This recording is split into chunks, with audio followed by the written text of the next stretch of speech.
Episode 320 na tayo mga kapuso, araw ng Sabado. Tinatanong nito ni RJ kung nagpapaligaw ba siya sa mga lalaki na kasama niya. Sabi naman ni Annalyn, "Tay, mga kaibigan ko lang po sila."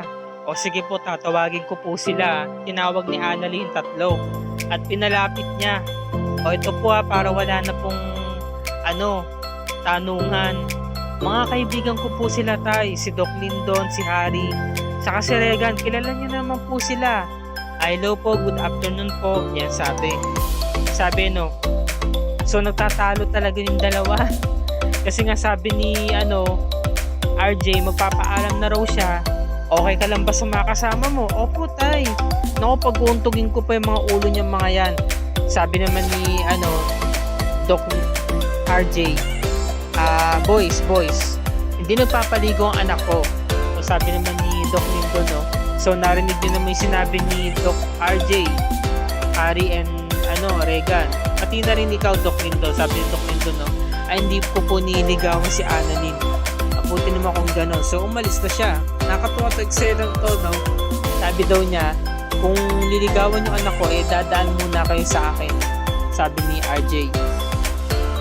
Talagang nakakatuwa. So ito naman si Annalyn, syempre wala pa talaga sa isipan niya yung mga ligaw-ligaw na yan, yung love life. Focus siya sa family niya, sa trabaho. Ang dami pa niya kasing problemang inaatupag.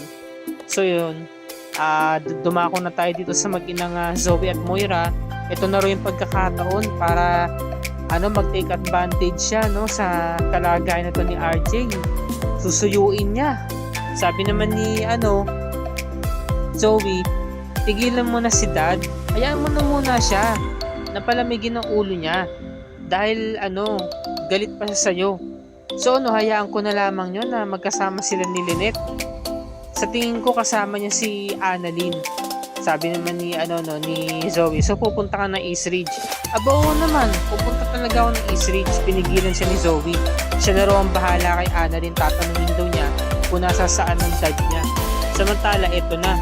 Tumatawag si Zoe kay Annalyn. Ang ginawa ni Annalyn, ayaw nga niya makausap ang mortal niyang kaaway, kaya pinagpatay niya ng phone.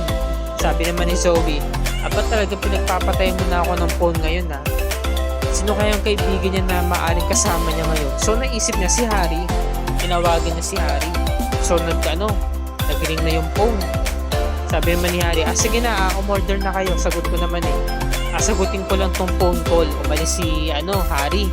Pumunta muna doon sa medyo malayo. Hello Harry, alamin ko lang kung kasama mo ba si Annalyn. Nakita ba sila ni Dad? Oo, kanina. Saan siya nagpunta? Hindi ko nga alam eh. Pwede ba sabihin sa akin kung saan kayo naroroon? Pwede akong pumunta. So sinabi ni Harry kung nasa saan sila. Dahil syempre concerned din naman siya kay Zoe. Nagtatanong, naawa siya. So ito na. Talagang inaalok siya ng mga boys, no? Sabi nga naman nito ni Regan, tokwat baboy. Hashtag tokwat baboy. Bagay ito dyan sa lugaw na kinakain mo. Sabi naman ni Harry, no? Hindi, no? Corny mo. Mas bagay itong sa akin. Hashtag harana. Sabi naman ni Doc Lindon, sa akin, ito. Bagay sa ito. Teka lang, Doc Lindon. Alam ko ba kuligs lang kayo? Nakikiuso lang ako sa inyo. Nakikisabay lang ako. Ito, hashtag lumpiang toge. Nakakatuwa. Sabi naman ni Annalyn, no? Alam mo, hindi ko man kailangan yun eh. Mas gusto ko itong plain. Mas masarap to. Sabi naman ni Zoe bilang dumating, Annalyn. So, hindi na kumibo si Harry. Nasa si Dad? Sabi ni Annalyn nung pinalosok ko niya. Wala di ba nakita mo wala siya dito? Annalyn, huwag mo akong pinalosok po. Tinatong kita na maayos. Alam mo, kung talagang wala ang dad mo, wala talaga, hindi ko alam, okay? Sabi naman ni Annalyn, sige, binabasos mo ako. Kundi may gagawin ako sa'yo. Ano gagawin mo sa akin? Tumayo na siya. Sabi naman ni Doc Lindon, buti pa Zoe, umalis ka na.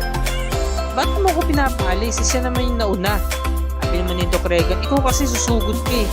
Hindi ako susugod. Nagtatanong na ako ng maayos.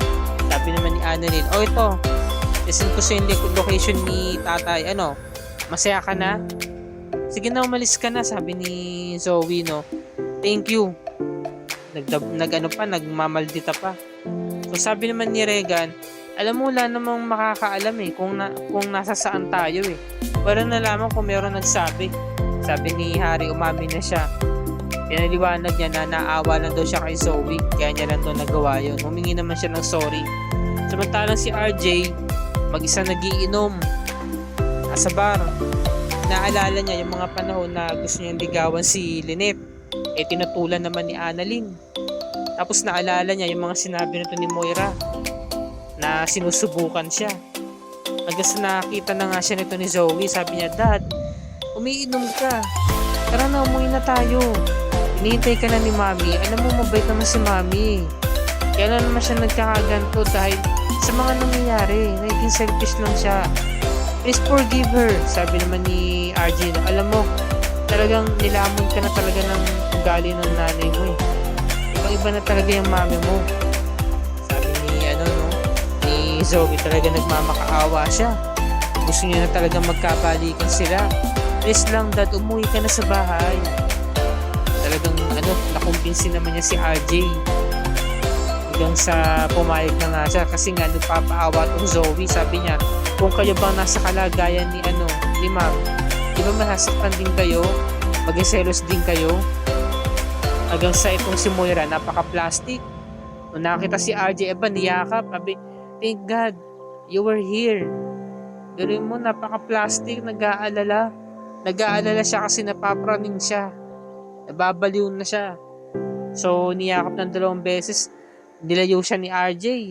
Sabi niya, okay, hindi porket napatawad na kita okay na tayo. Alam mo, Moira, kailangan mong baguhin ang pag-uugali mo eh. Ibang-iba ka na ngayon. Ibang-iba for what? Kanino? Kay Lynette? Hindi. Simula nung nagising ako sa pagkakoma ko, hindi ka naman ganyan eh. Pero ngayon, nag-iba na pag-uugali mo.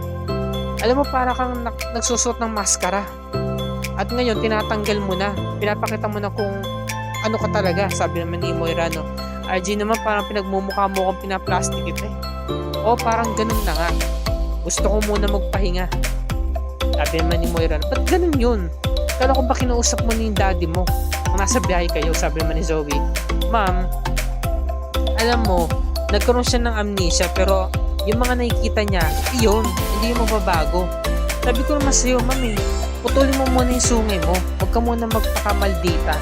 Kasi kapag pinapatuloy mo yan, may sira mga pinaplano natin. So, tinarastok niya mami niya, Samantala, ito namang si, Annalyn, hinatid na nga sa bahay. At talagang, itong mga ito, nagtatalo pa. Hanggang sa, pumasok na kasi Annalyn, nawala na ng gana. Samantala yung dalawa, si Harry sa si Regan, nagtatalo na naman. Tungkol kay Annalyn. Diba? Kasi inungkat na naman ni Regan na sana hindi na nga naman daw sinabi ni Harry yung mga nangyari. Tapos na naman, nagsorry na naman siya kay Annalyn eh. Sabi naman ni Doc Lindon, umentra siya, sabi niya, ako, Doc Lindon, ako, naririndi na ako sa inyong dalawa. Sabi niya, buti pa, umuwi na kayo. Good night. Alam mo, Doc Lindon, nakakalata na kami. May gusto ka kay Annalyn, Sabi naman ni, Harry, Oo nga, sumama pa siya sa photoshoot. Kahit na hindi naman siya invited. Sabi naman ni Regan, at sumama pa siya sa kainan kanina. Doc Lindon, magsabi ka ng totoo. Sabi naman ni Doc Lindon, ako? Alam nyo, tumatanong lang ako ng utang na loob kay Annalyn, kaya tinutulungan ko lang siya. Sige na, guys. Umuwi na tayo. Good night. So, huminga ng malalim si Doc Lindon pagkalikod, Tapos biglang ngiti. Tapos biglang alis. Sabi naman ni Harry, hindi ako naniniwala sa kanya. Sabi naman ni Regan, ako din. Sabi ni Harry, hindi akong papatalo dyan. Anong ako? Sabi niya. Samantala si Carlos, inaalala niya yung mga pangungunsinte, yung mga pagbe-brainwash sa kanya ni Moira. Diba? Kailangan daw bakura na si Lynette para hindi na siya tuloy maagaw pa ni RJ. Nag-iisip siya eh. Ang lalim ng iniisip niya habang siya nagsusulong umiinom. Samantalang itong si RJ, nasa swimming pool, nagmumuni-muni, inaalala niya yung mga masayang alaala na magkakasama sila ni Annalyn sa kanila Lynette. Ayan napapangiti siya. Tapos nung natrap sila sa loob ng flower shop sa mall ni Lynette, hanggang sa inamin niya na sabi niya kay Lynette kung handa kong iwan si Moira noon, ibig sabihin mahal na mahal kita. Ikaw ba, Lynette, mahal mo ba ako? Minahal mo ba ako? Sabi niya, Napapangiti siya dahil inaalala na lamang niya yung mga good memories. Samantalang tong si Harry, pumunta ng East Ridge para kamustahin ng dad niya. Yung pala yung dad niya, merong favor kay Harry. No?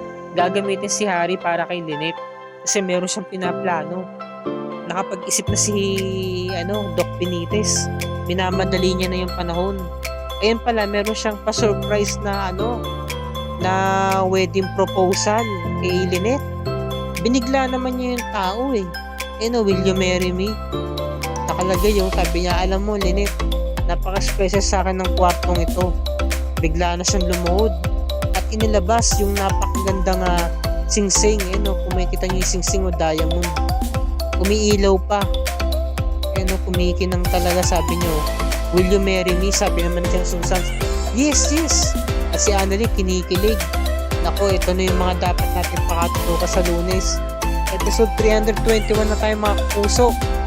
Talagang si Moira, nagulat siya sa balita nito ni Zoe na engaged na pala itong Doc Benitez saka itong si Lynette.